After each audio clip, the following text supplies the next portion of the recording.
So we got a Ahrex TP610 in a size 2. That'll be our rear hook here. Already got our thread caught in, which is a GSP 100. Alright, so we're just going to catch in our Rooster hackle here. Important thing, if you're not pulling off of a Rooster saddle, is just making sure you have like for like feathers. A lot of the schlopping packs tend to have a lot of throwaway and junk inside of it, so just make sure you're doing your best to, get 2 equal feathers here for this tail. And then for the next bit, we're going to add in some puller chenille, palmering it all the way up to the front of the hook, and then go ahead and secure everything down, add a little super glue. Then for the prop here, we're going to add some deer belly, keeping it on top of the shank. And then for the head, we're going to add some Senyo's laser dub. Important thing is here, we want to keep it all the way around the shank. So make sure you add it in, comb it out, see where you're at. If you can always add more if you need to as well. Then we'll drop that out of the vise here once we get it all combed out. Then we'll throw down a Ahrex TP610 in a size 1 here.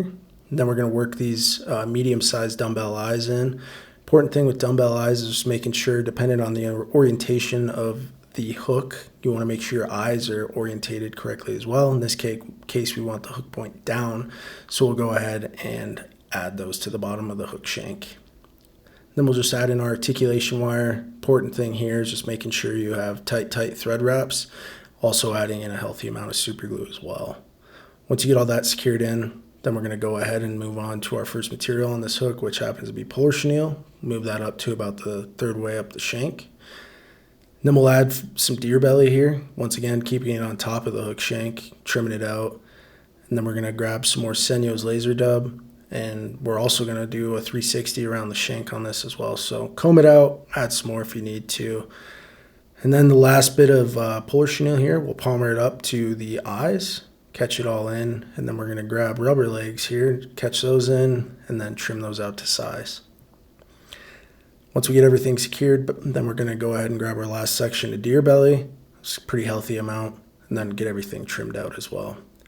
And then the last bit for the head is going to be 2 sections on the bottom of Senyo's laser dub. You can kind of see me fighting here coming up. You can always go ahead and restart and redo it, but for the sake of the video, I just kept pushing forward, so no big deal. Head's pretty gaudy on this thing, so go back through if it's too large, give it a good trim, comb everything out, see where it's at, because you don't want to impact how this fly swims in the water. So that's about it. This is Hurst Thrasher. Hope you guys enjoyed it. Spit a couple of them up and let me know how they fish. Thanks.